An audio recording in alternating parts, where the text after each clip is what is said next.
Saving the best for last, folks.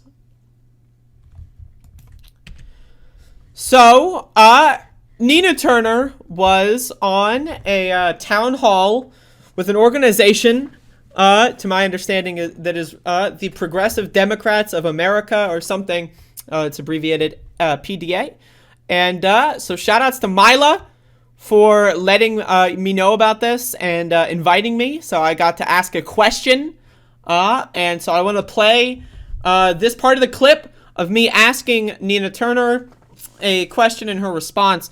I asked her a question about food and fiber, folks.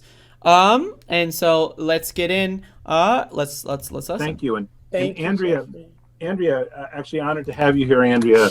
A mutual friend of ours, Mila Rezin, told me all about you, and it's great to have you here. I understand you're a podcaster, but Andrea, you're up. Well, yes. First of all, thank you for having me. I appreciated being here on the Zoom call. Very nice. Hopefully, maybe I'll come back more in the future. I'd love to.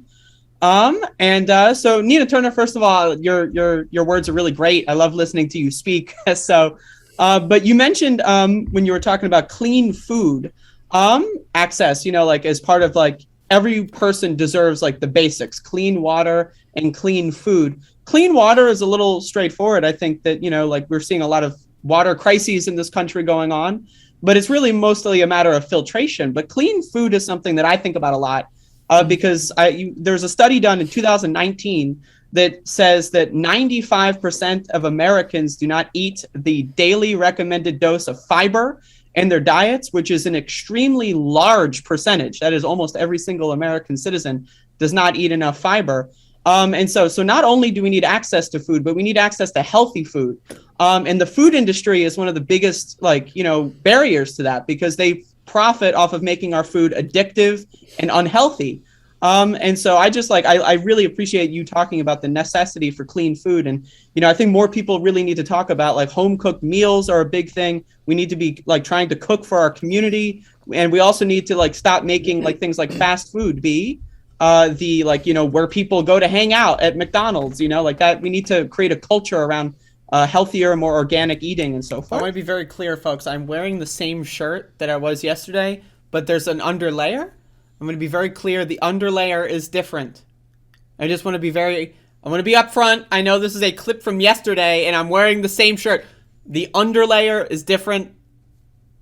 Okay. I would love to know what you think about clean food and expanding on that a little bit more. Yeah, thank you, Andrea. I'm amen in everything that you're saying. If we look at poor neighborhoods again, especially in urban areas, not so much in our rural areas, we have rural poor too. So let me be clear. But when we look at the urban areas, you will see a gas station on several corners. You'll see corner stores on several corners, and you will see fast food restaurants on several corners. That is not by accident. Those communities are considered throwaway communities. And it's not that, people can't have the occasional fast food burger every now and then, but this is not a every now and then thing, as Andrea is laying out. I did not know 95% of Americans do not eat the required fiber in their diet. But imagine if you are among the working poor. Think about this, folks. Think about it. She knows. She didn't know. How you're asking me? All right, how did Nina Turner not know that 95% of Americans? I mean, Nina Turner probably doesn't get enough fiber, right? But again, folks, I just want to say I don't want to interrupt her more than this one. But she gives a really good answer here. And so she goes a lot more in depth than I was expecting. But again, 95%, it's a big deal. What if she goes into Congress? Like, folks, think about it. What if she goes into Congress and says 95% on the floor of the House? What if she says it? What if she says 95? I'm just saying, like, this is, in the poor and you just trying to stretch your dollar, well, you're going to one of those fast food restaurants, or you're going at a convenience store, and you're going to buy a whole bunch of garbage. Eating junk food every now and then is okay, but eating it as a part of your steady diet is not okay. And I certainly believe that lack of access to clean food exacerbates every other thing. It's mental health, it's your physical health, it's our whole psychology. And we have too many food deserts in this country, especially in those urban areas. I'm proud to say when I was on the Cleveland City Council, we started urban gardening Andrea, to kind of deal with that. And there's some creative things going on in that regard all over the country. But we must make sure that we have a local, regional, state, and national focus to ensuring that people get clean food, and it intersects with everything else. How I feel about myself, how high I can jump or run, how I think. I mean, it all interconnect because it's chemicals. And another point that you made, Andrea, that we don't have time to deal with it right now. But this food is addicting. A lot of this stuff is not about willpower. They are deliberately, just as the tobacco companies knew they were putting chemicals in those cigarettes to make it harder for people to quit. The same thing is happening with big ag because they control these politicians. They write their own rules. And there are so many chemicals in this food that even if you have willpower, it is chemically making you crave it so much. So some of this stuff is not about your will. I think some of it, is our will, but most of this is because of the chemicals that are in the food. So Andrea, I'm glad that you brought that up, and we got to keep pushing for that. Clean air, clean water, clean food. All those three things absolutely go together. If people are healthy, they can. I mean, the sky is the limit to what they can do. And you throw in some health care and we take care of Mother Earth. My God, imagine what we could create in this world. So, great answer from Nina Turner. I just got to say, I was very, very impressed by the answer. She went in a lot more detail than I was expecting, which is great. I mean, I'm glad that she is able to articulate this kind of stuff because I talk about it on my fucking show all the time. And again, it is very important. Like, I can say this. As someone who used to be very unhealthy, for those of you that don't know, I've lost 100 pounds. I used to be a lot heavier. And I can tell you, like, I used to have a lot of physical, health problems. Like both, like, just like I had like back pain. I had like all kinds of chronic health issues as well. And almost all of that has been fixed, just by losing a lot of weight. Another thing is a lot less noticeable than physical pain.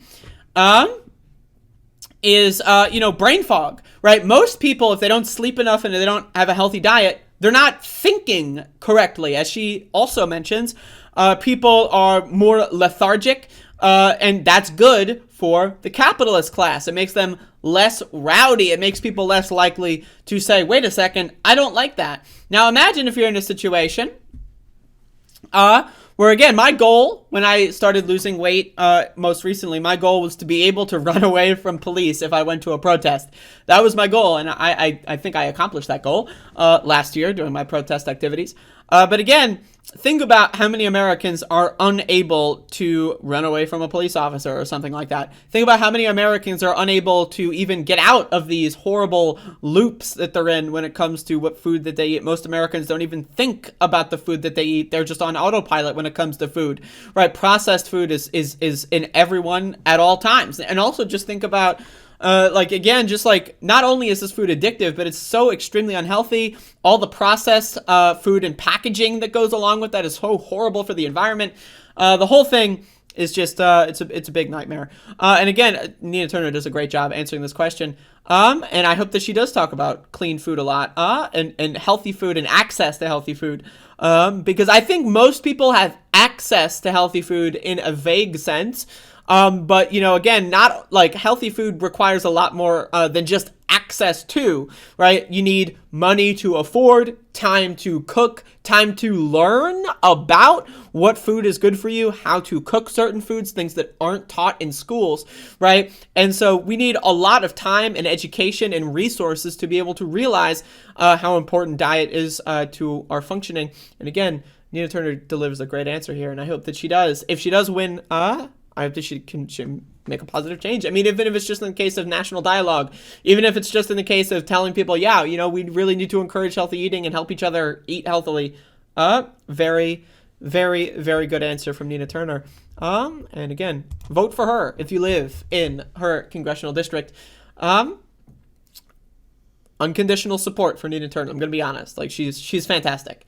And I'm very grateful that Mila helped me, onto the town hall so that I was able to ask a question, and I think it went really well. So, and also you can watch the rest of that live stream. I would recommend watching the rest of this live stream as well if you want to hear her complete remarks that she went in on as well before the question portion. And there you go.